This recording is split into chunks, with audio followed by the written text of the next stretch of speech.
Okay, so that is actually the final video I do for the flight simulator right now.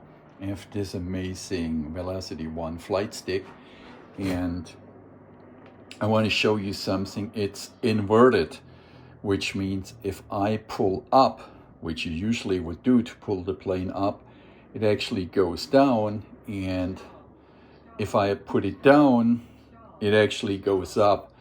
Now I want to say it worked with Flight Simulator 2020 right from the get-go. So they could have just copied the profile. Everything is inverted here. So actually when I'm throttling the engine, it's going down. And so like here, so I have to invert like everything with that flight stick.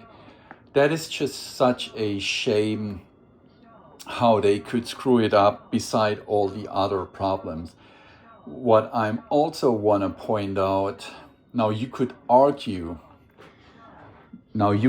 actually argue that on a PC, it's maybe to be expected because there are 100 different, maybe million different combinations of motherboard and CPUs, processors. But how on earth could Microsoft screw it up?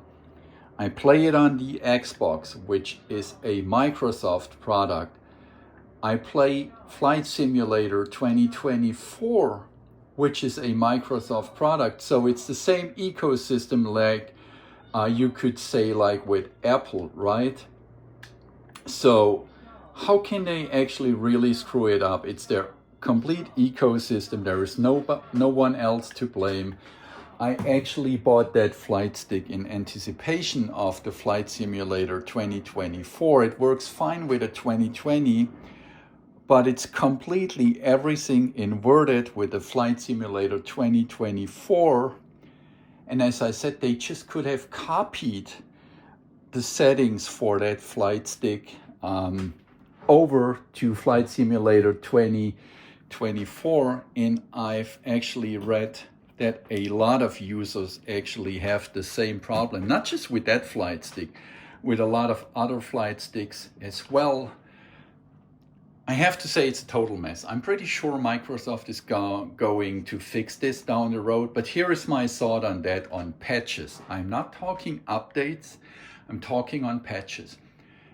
Let's say in a few days they release a patch, and often when companies, software companies release a patch, it actually reads like as if